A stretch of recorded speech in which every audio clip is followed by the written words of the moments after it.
Today, we are going to talk about a bunch of mistakes we've made with the most important part of our business, our people. We've pretty much kind of messed up how we manage people, how we set expectations, how we compensate them, how we help them grow and develop. The list is kind of long, but we really underinvested in our HR function, and we want to talk about what that looked like, but also what we did to fix it. So all of that here today on Drink While You Think, the weekly happy hour conversation. We're going to dig into HR today between a couple of guys who are building their accounting firm in really weird ways. I'm your host, Kenji. There's the other co-host, Matthew. We don't have a sponsor today, I don't think. Do we, Matthew? Today's episode is sponsored by VerifyQ. VerifyQ for all your practice management, quality control assurance needs. VerifyQ. Check it out today. Help gamify your practice management and your quality control with all of your bookkeeping. VerifyQ. If you'd like to be a sponsor of future episodes of Drink While You Think, all you have to do is send us beer. So I think I see what's going on here. I think if people get tired of hearing of VerifyQ as our sponsor, you should probably send us beer, because otherwise they may be the default sponsor. They keep sending us beer, so that's good. So they keep sending me beer. So. Oh, I see how it works. Okay. All right. What are you drinking today, man? I'm drinking. You're gonna like this. Okay. You see what that says? Just saying. Just Sayin. This is a dry hopped pale ale. Once again, from the wonderful Port Orleans Brewery down in New Orleans. So the Just Sayin dry hopped pale ale. You know why I think you're going to like this, Matthew? Why? Because Just Sayin is, I think, one of your top 5 phrases. It's not your top phrase, but it's up there. I'd say just saying. Just saying. Oh, I guess I did say that. It's not. Cool. I mean, there are others that are higher up there. I'll be happy to reveal those if people want. It's way high. So that might be a co-sponsorship for Elephant or something like that too. What do you got? I am cracking out. I've saved this. I think we might have drank one of these on the show before, but the Midwest Coast. I saved one of the English style pales. Those are great. Yeah. So it's a 5.3%. I think this is from the Beer Temple, right, in Chicago? It's from the Beer Temple in Chicago. So don't forget, if you're in Chicago, go to the Beer Temple, get your beer. Cheers, man. So we're going to talk about all the stuff we screwed up. Why not? It's going to be like a 6-hour episode today. It is going to be that. But let's start. Okay. I think this is a better place to start. Let's give everybody the abbreviated. We're going to have to give people Cliff Note versions if we're going to do every problem we've ever messed up. You're going to have to. You're a little glitchy today, by the way. You're a little, stoppy-starty here, but okay. Well, hopefully post-production can fix you. We'll see. Okay. Maybe while I'm queuing this up, I'll have you close down all your Netflix and HBO Max and whatever else you're running right there to kind of get things running smoother. But while Matthew's doing that, I want to start actually at the end of the story first, the happy part of it, what we actually did to fix this multitude of HR issues we created. And that is, we finally hired an HR manager. Now she's been with us since January, but she's been so busy. The wonderful Amber has been so busy. We've just kind of kept her buried on things. So we did hire an HR manager. We got to about 150 employees.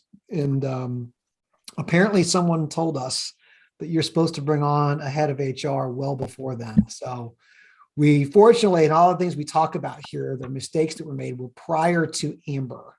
So we'll call them BA, before Amber. She is in here fixing many of these things now, which we are grateful for. So that's the good, happy part of the story, is bringing on an HR manager. Matthew, when is probably the better time? I mean, what would you say, looking back in hindsight? 150 was not the right number to bring on, an HR manager. When would you think it would be? Yeah, I mean, I think now in the US, especially 50 is kind of the magic number with all the compliance that goes into some of the things that happen at having 50 employees. And if you think about, I mean, if I reflect on when the organization started being an organization and not a kind of a group of people that all knew each other, like it was kind of around 50 too, if you think about it, like where people would have wanted somebody to go talk to, that maybe didn't know us as well, like that could help them with HR issues and stuff like that. I think 50 feels really like somewhere between 40 and 50. I think you've got to really be thinking about it. A And you dedicated. got to be thinking about it at 40, and you got to pull the trigger by. Yeah. I mean, we had, it's another example. Many firms do this just like us. We'd hacked it together. HR was essentially me, which is a huge problem. And then Kelly, who'd been our longtime office manager. So we had kind of people pitching in, fractionally doing it, kind of cobbled together. And when you really step back and think about it, your most important part of the business is the people. So having someone fully focused on that makes sense. Yeah, I like the number 50. I think that's fair. If you're approaching that, that should be time for a full-time person. And even before that, you should be thinking maybe about someone fractionally or something on the way up there. Yeah, I mean, it kind of goes back to the adage, right? Your greatest strength is like your weaknesses is just your greatest strength when you overdo it.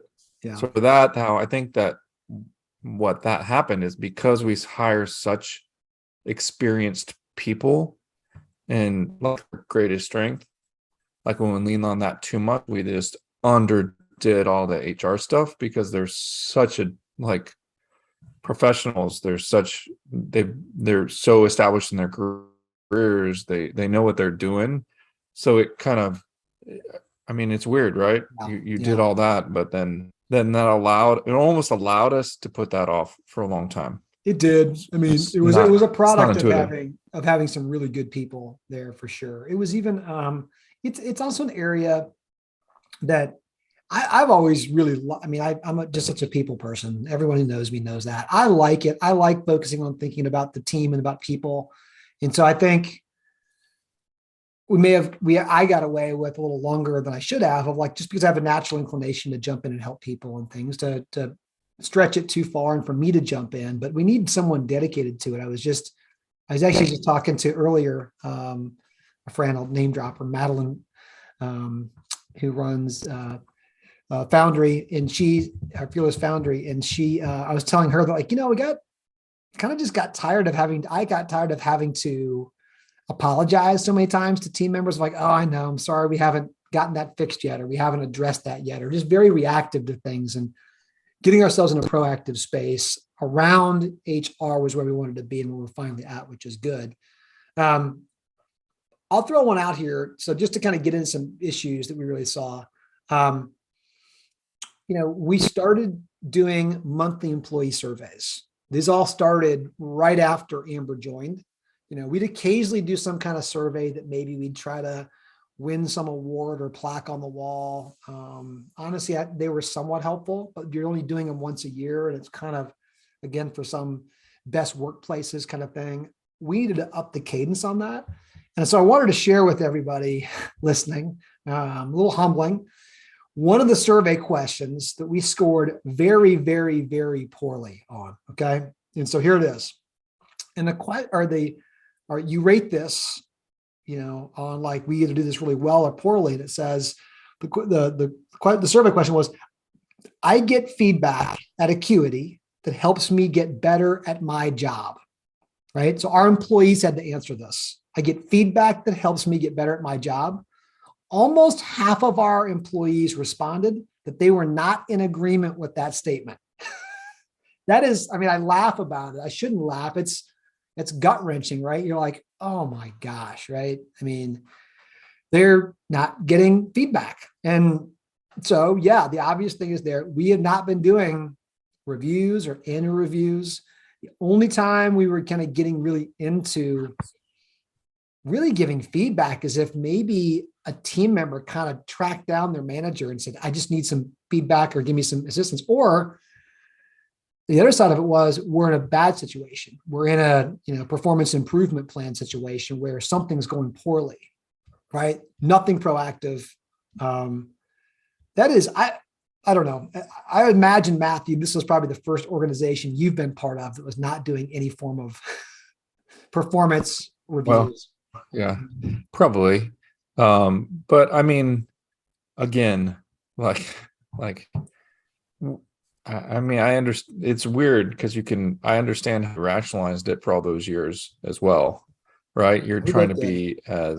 you're trying to let people let them run independently, let them run their clients, not overly scrutinize them. Like people like that independence, but then we went too far with it, right? So Yeah. you just like you took the independence value that we have and we just overdid it, right? And then all of a sudden you become absentee or just not helpful. Yeah. Like they're all even and one of my takeaways from that question was, or some of the other questions was like even people 15 and 20 years into their career want to get better at what they do. Like they want to improve. And we have done that in some ways. And even the surveys, yeah, they're great on like getting me up in technologies and stuff like that. But on some of the softer skills and some of the other things, like we're not very organized at that. So that, I mean, candidly, if people were like, what do you fix right away if you guys are in this problem, is like the NPS survey that Gusto has, where it's just like the 3 questions they ask people, like that got us off our butts. Like that's kind of the initiative for all these changes that we're going to be talking about. Like if you're going to do one thing, like, and you're a normal entrepreneur, like get that survey out to people. And then like when you get your feedback, like that, that sucks. And It it'll get you off does. your butt though. It Because does. what are we like? We're 5 months into the survey, and we're like a week away from doing first performance reviews for Yeah. everybody in the whole company. Like, Yeah. It, so it, it got us going. I mean, that's a great point. And I bet a lot of other firm owners who are listening to this are using Gusto. If you are using Gusto, you should absolutely be using it. It's their employee happiness kind of survey. It's just NPS scoring, like Matthew mentioned. I know we get it just included in our plan. I'm not sure what plans, maybe all the plans. It is well worth it. The thing goes out automatically. It's a very easy to maintain and run survey, and it's insightful. And you have to look at that as a leader and really look at the comments and look at the ratings, and it will spur you into action for sure. For sure. yeah, I mean, and it's not like people are unhappy here. Like we got like the 85% like overall like job satisfaction, like good place. It's like a time where we can just get to the next level, right? Yeah. It's identifying weak spots. It's not like these people giving feedback aren't being like burn down the house or whatever. Like Right. they're like, since you're asking, Yeah. it'd be nice to have some feedback on my job performance. Yeah. Like I love working here, but like, hey, how about this? Like, so I feel like you could just get this, like if you just looked at the raw score, you'd be like, oh, we're fine, 85%. Like there's always going to be, some people that are not happy, and maybe that's just a fit thing. Yeah. But like what's really been helpful about this survey for me is like, oh, I go look at the question we were like scored a 50 on or 65 on, Yep. which are lots of, like every month there's one. Like you're just like, okay, like how do you get better? How do you internalize that? How do you fix stuff? So Yeah. that's why I think that survey is just like number one, fix that. Yeah. It will. It's just a great, easy way that will spur you into action, and it's not tied to some external award or something you're trying to get. It's to making you better. And there's some hard things you have to read, but I think it's really good. It's been good for us. It's been very good for us. So check that out. What's the result of that has been, yes, like Matthew mentioned, Amber has put in place a performance management plan. In fact, it kicks off, we're filming on a Friday, it kicks off on Monday, where we'll be using the performance component within Gusto, where team members will do self-evaluations, their managers will then evaluate them, and then they do a one-on-one meeting and get together and talk about the results. So I'm sure this is a really big focus for us over the next 8 weeks, where this is all happening throughout the entire company of all W2 employees. we'll have some things to talk about here with other firm owners on this, because we're just super interested and hyper aware of it.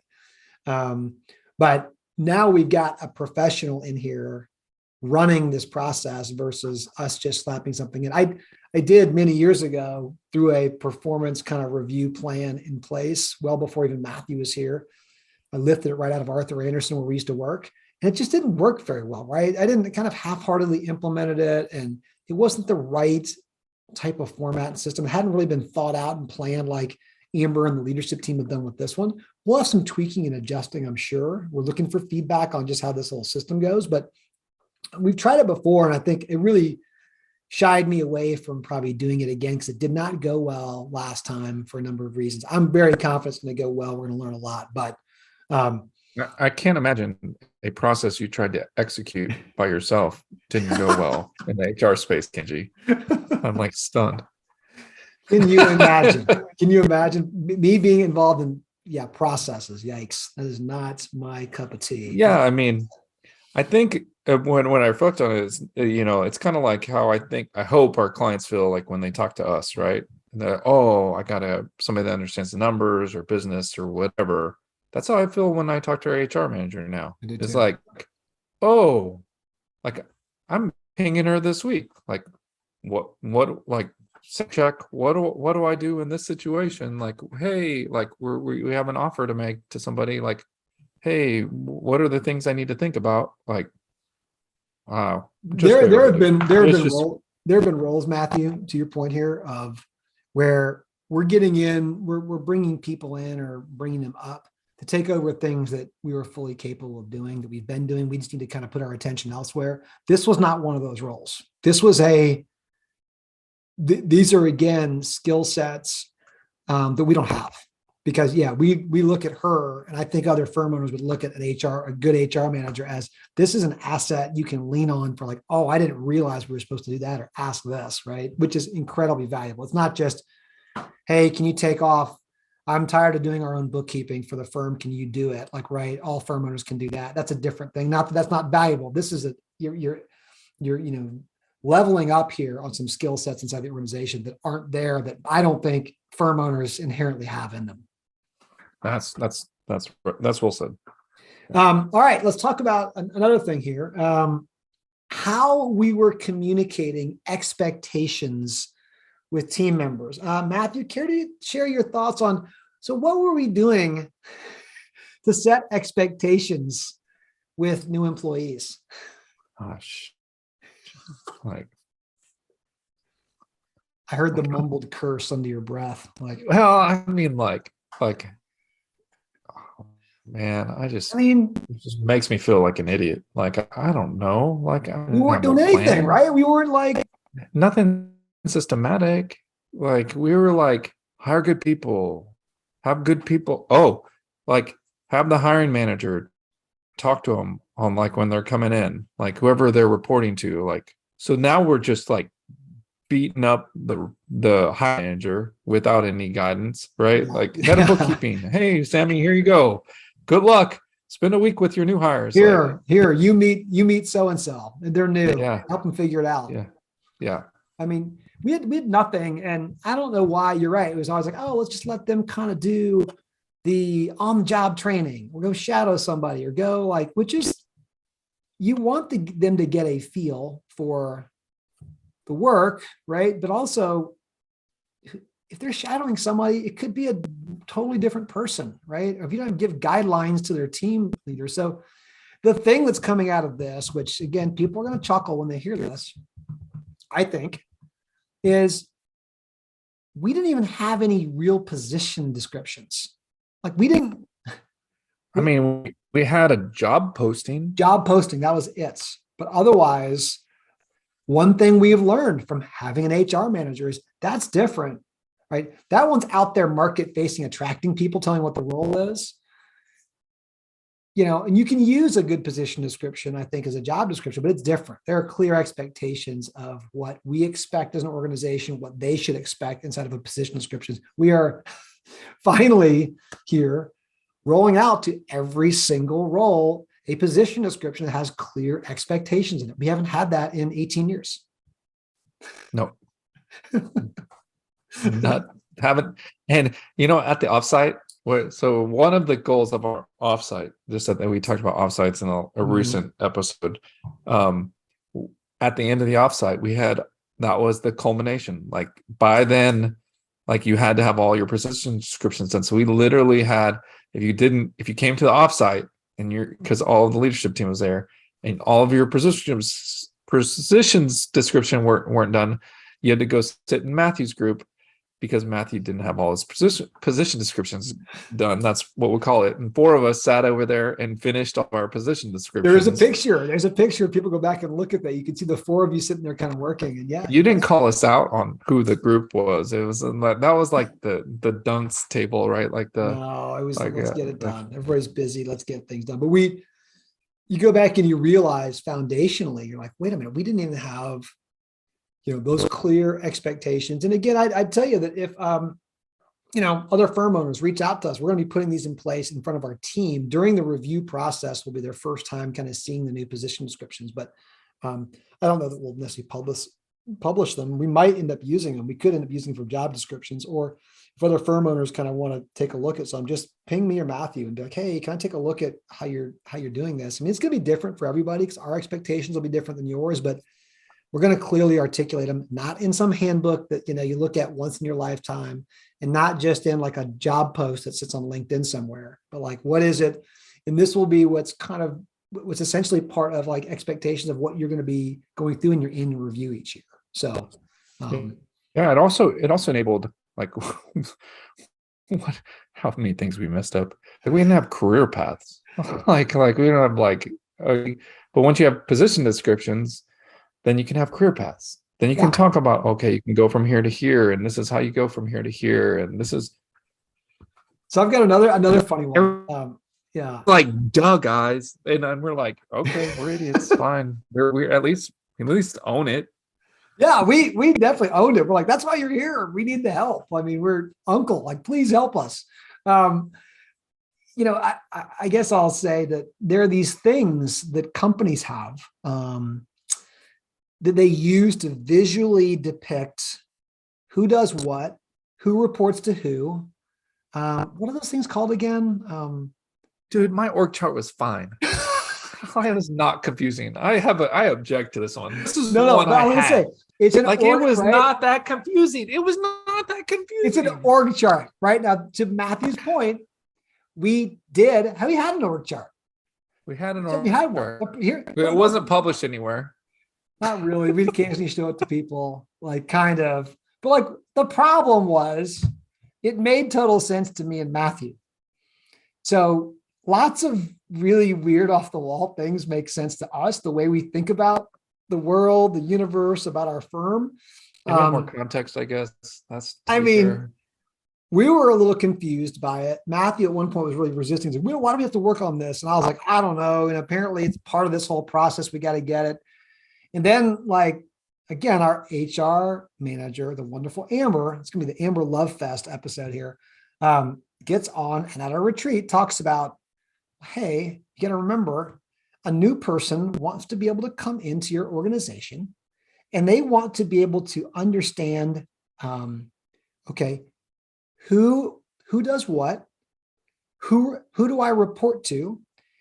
And can I see what my path looks like? Can I look at something visually to show, oh, I can see how different roles progress within the organization?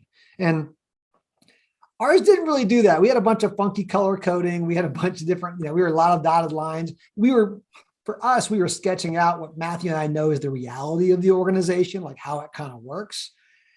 It's not what anybody else probably would want to see, because it's just crazy complicated the way we think about multiple dual roles.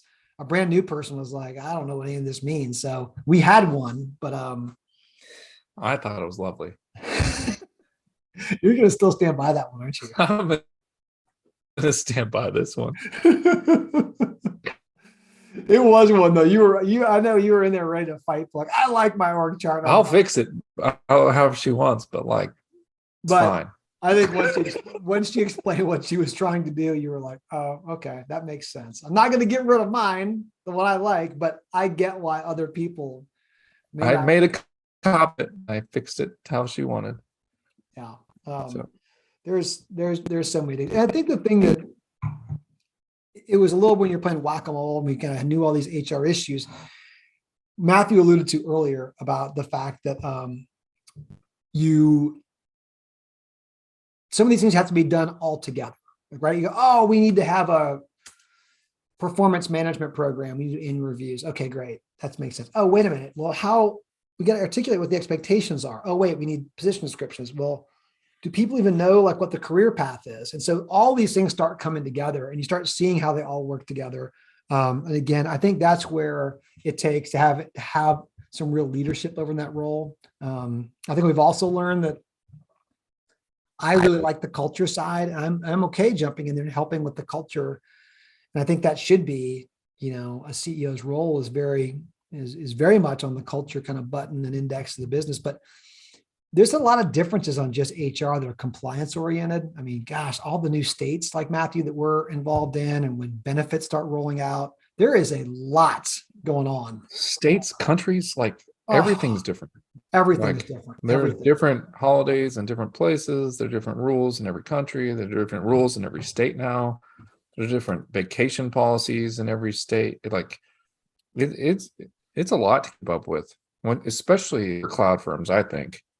We were like, oh, great, we can get our people from anywhere. But then I'm like, okay, now you have to be compliant for HR. And what is it? I don't even know how many states there are. We got to be like close to 20 states About now. 20. I think we're somewhere between 15 and 20. It's a lot. And there's a lot of challenges with that. And when we were hiring for this HR manager, initially, this is the first time we've ever used an external I think that recruiter. added a state, by the way. Yeah, I think it did. Added We did. Yeah, Louisiana. We historically we've always gone and hired on our own, and this is the first time we went and used specific recruiters just to find this role. And we're not going to do that all the time for all of our roles. It was really helpful because I can tell you the path I would have gone down is I knew this needed to be compliance oriented in some way, but also I was kind of thinking, oh, HR has got to be this great kind of super big culture, personality, wrap you in a big warm hug kind of thing. And you certainly want people who are gregarious and helpful, but like that would have been the wrong hire for us. Right? We need someone who's just very measured and calm and thoughtful and proactive. I mean, certainly Amber does a nice job of kind of dealing with things that get thrown at her, but I just had in my mind that all HR was just kind of culture and the really fun person that everybody likes and knows. And you realize that's off. That would have been a big mistake hiring just someone needing someone who's really attuned to the legal aspects of the role, helping keep the company and our team members safe and protected. That's a different mindset than I was thinking going in. So I'm glad we had some help along the way thinking about that role. The laundry list is long of things that we've screwed up. So we'll kind of land it here. Matthew, any other last words on HR and things that people should be considering? Are other benefits we're looking forward to seeing that folks should know that come with having a dedicated HR person? I mean, like the big takeaways of me have been like find somebody that's objective, like somebody other than you to get people's feedback from. Have a mechanism for getting feedback from introverts, which, for years we just got feedback from extroverts, which are the people saying things, right? So making sure that we get the extroverts, like make sure you get somebody who appreciates process, understands process. Like I like that she does exit interviews with everybody that we get feedback from, right? Like I think she takes processes we've had that we used to have exit interviews. I never got the feedback. Now we have a mechanism to like loop back so we can make changes and improvement, stuff like that. But and then just having all these functions and processes, and it's there, she's just equipping us with tools at the end of the day, right? Yeah. Like what a value add when you have a smart professional who gives your team tools. to do their jobs. Yep. Like that, like I mean, and we're just naive. Like we're just naive, I think. And tools around the most important part of our job, our people, right? Well, and you're like, because you're smoking, you're like kind of like drinking your own Kool-Aid, right? Like, completely. oh, you guys are great people. You're great. You're nice. Everybody likes working with you guys. You're friendly and all that. You're kind of never stuff, going to get the fully candid feedback from team members. But then if you or like, me, as a founder, you're not going to get that. So, I mean, I think you got to be careful if you do have one of those personalities that's like gregarious and like friendly and people like you genuinely, like if you're like a Kenji type, especially, I think it almost becomes more important to have a professional HR at that place to make sure that when there are things that go wrong, and things do everywhere, that you have a capture that and like really, think about why that happened and think if it's of an institutional problem or not, because it's not like just because we're nice guys doesn't mean like everything goes well all the time, Well, so, and we sure as hell want to fix it. So that's why I say the survey, like if you're like haven't done any of this stuff, like get that survey going. It's like, man, those results will get your butt in gear. Yeah, I was just, I was with the surveying. I'll go back to, let me leave it at this. I was so taken by the fact that the team members wanted so much to have more feedback, more accountability. They weren't saying, hey, quit pushing this or that on me. They weren't saying, stop doing all these things. They were asking for more accountability, more feedback, which is a great indication that we've got a great team. But this is a team, and I think all teams want to be part of a high-performing organization, and they want to see standards. They want to see processes. And so good people, even you and I don't like to be boxed in with processes, maybe all the time. I don't know about you, but I love to see a good, tight process being run. I mean, it just gives me comfort and confidence. And I think people want to see that in our organizations, especially when it relates to how we treat them, how we manage them, how we develop them. And that's the big takeaway that I think a HR manager can bring, that in many cases goes a lot further than, hey, let's have the next happy hour, or hey, let me put the next social thing together. That does not replace having a good process where people can trust that process is going to give them good feedback, help them grow as an individual, help make sure they're at the right comp level. You can't just kind of warm hug that thing and fix that. You got to do it with a process. And I think that's what an HR pro can do. So, all right, let's rate some beers here. I've got mine teed up. So Matthew, be thinking about yours if you haven't already killed it. Not do the last sip there. I'm not doing the Just Sayin pale ale. Man, you know what I should do, Matthew? I should take a note from this and start doing more of my beers and naming them after Matthew sayings. This one's the Just Sayin, but you got all these different little sayings that I could name beers after. This one's getting a 4. You got to drop it doon to 3.75 for being in New Orleans. Don't forget the New Orleans penalty. Just teasing. I like it. Just joking, Amanda. Oh, whoops, I didn't mean to kill that off. You're doing the Midwest Coast? Oh, the Midwest Coast. I like that. The English sporting beer.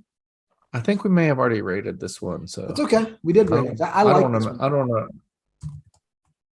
It's a pretty solid one. I just thought it was a very good, sessionable, drinkable beer. What'd you give it, Matthew? I will give it a 4.25. Oh yeah, okay, I like that. A 4.25 from Matthew. Cool. Okay, I like it.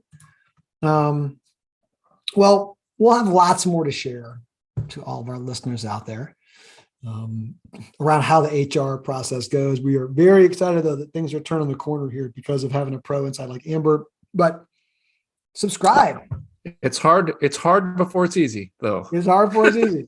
You want to hear the one thing you'll always get from us is the truth, the transparency. We'll tell you all that's going on here. So you don't want to miss it. So you just got to hit the subscribe button and make sure you're getting all the episodes and checking them out. But we appreciate it. Thanks for listening, everybody. Cheers to you, Matthew. Always cheers. Good. Cheers, everybody.